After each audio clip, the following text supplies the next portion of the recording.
Then I went again. Well, he said spiritual dimension. How precious and how important in the world. became a family. Everyone else was astonished.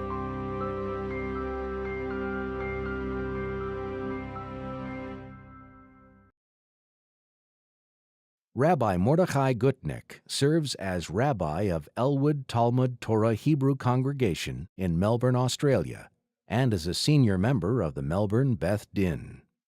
After the second year of Kollel, after I finished the second year of Kollel, I wrote into the Rebbe and said, what should I do now? Where should I go?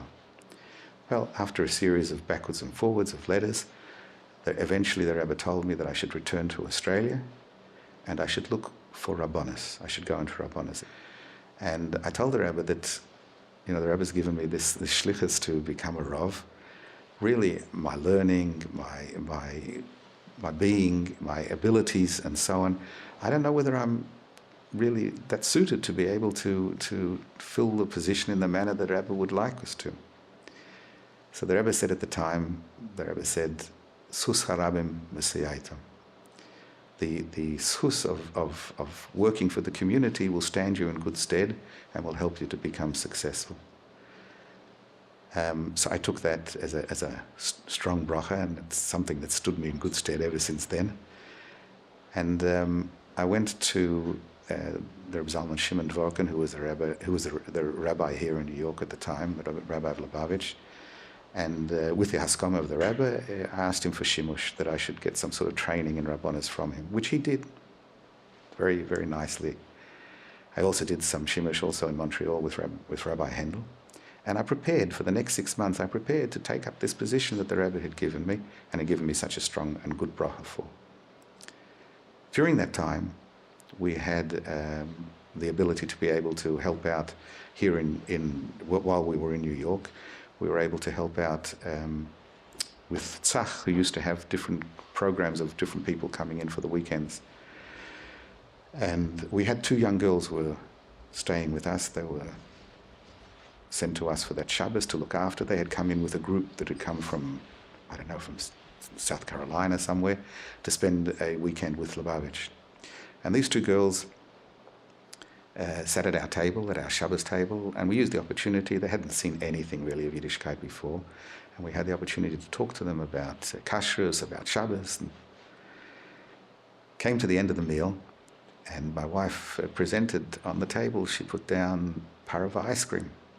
Now, we talked during the meal about kashrus, and we talked about milchiks and fleishiks, about not mixing milk and meat and so on. And these girls sort of looked, they just finished having their chicken main course, and then the Rebbetzin is presenting them with ice cream. And I thought, is this some sort of test or something that they have to see whether they're going to reject the ice cream because it's dairy? But they looked very confused. So my wife, realizing obviously what was going on in their minds, said to them, don't worry, this ice cream is what we call parav. It's not made with milk. It's an ice cream that's can be eaten because it's neutral. It can be eaten together with meat.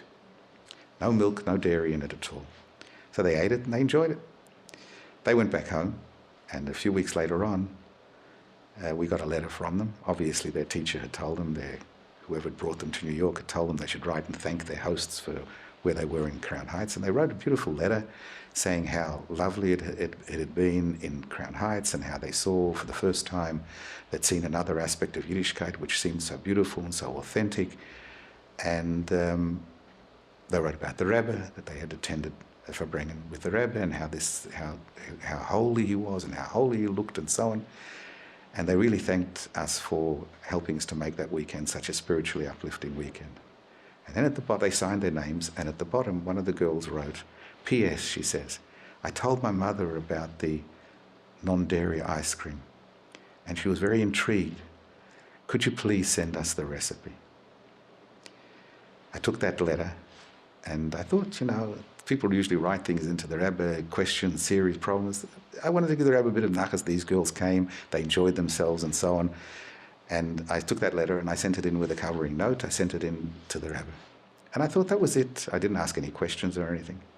A few hours later, I get a phone call from Rabbi Klein, and the Rebbe's secretary, and he says, there's an answer for you. I said, an answer? I wasn't expecting an answer. He said, no, come and have a look.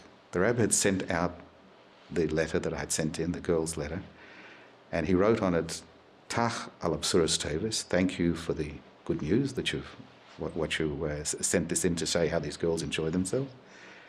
And then he says, he writes down there, Lahamshich kishura leyahadus, I should continue her connection of this, one of the girls, obviously, to Judaism, but oifen hamasim lo, in a way that is applicable to her, that is suitable for her. And then the Rebbe drew an arrow after he wrote that, and he drew an arrow down to the PS where it said, please send us the chocolate ice cream recipe. And to me this was the greatest preparation that I could have, with all the Rabbonim that I spoke to and all the shimush that I did while preparing to go home to be a rabbi in Australia.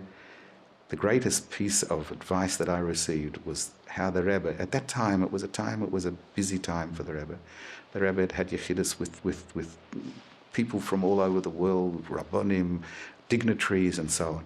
And yet the Rebbe had time to think about this girl from South Carolina and to say that we should send her an ice cream recipe because that ice cream recipe may bring her a little bit closer to Yiddishkeit. This was our Rebbe, and this was the greatest bit of advice that I could get as far as how a spiritual leader, I could not put myself on the same level as the Rebbe, but how a spiritual leader has to care about every single individual, even the slightest, the smallest thing that can possibly bring them a little bit closer to Yiddishkeit.